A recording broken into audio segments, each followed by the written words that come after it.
Meydan TV işi üzrə həbsdə olan jurnalist Nurlan Libreh saxlanıldığı Bakı İstintaq Təcridxanasının əməkdaşı tərəfindən zorakılığa məruz qaldığını bildirib. Mayın 12-sində yayılan müraciətdə jurnalist bildirib ki, təcridxananın giziri İsmət Əliyev onu provokasiyaya çəkib və aralarında mübahisə yaranıb.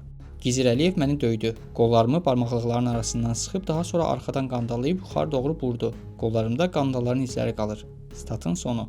Adı çəkilən əməkdaş və təcridxana rəhbərliyi iddiaya münasibət bildirməyib. Rəsmilər isə bir qayda olaraq təcridxanalar və həbsxanalarda zorakılığın olmasını təkzib edir. Azərbaycan Xalq Cəbhəsi Partiyasının həbsdə olan sədri Əli Kərimli ev dustaqlığına buraxılmayıb. Mayın 13-cü Səbail rayon məhkəməsində atasının vəfatı ilə bağlı onun ev dustaqlığına buraxılması istənilib. Məhkəmə vəsadəti təmin etməyib. Əli Kərimlinin atası mayın 9-da vəfat etsə də siyasətçi onun dəfn və yas mərasimlərinə buraxılmayıb.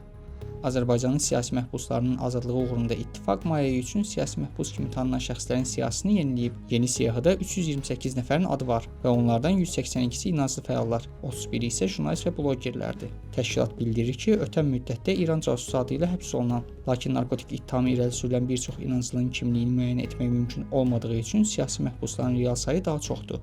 Azərbaycan rəsmiləri isə bir qayda olaraq ölkədə heç kimin siyasi fikirləri və ya fəaliyyətinə görə həbs olmadığını deyir. Avropa İnsan Hüquqları Məhkəməsi tərtər işi zamanı həbs olunmuş və 2021-ci ildə bəraət alaraq azad edilmiş 10 hərbiçinin işi ilə bağlı Azərbaycan hökuməti ilə kommunikasiyaya başlayıb. Hərbiçilər dindirilmə zamanı işgəncə altında yalan ifadə verməyə məcbur edildiklərini bildirərək ədalətli məhkəmə araşdırması hüquqlarının pozulduğunu iddia edirlər. Avropa Məhkəməsi hökumətdən bu şəxslərin məhkəmə prosesində ədalətli mühakimə hüququnun qorunub-qorunmadığına dair izahat tələb edib.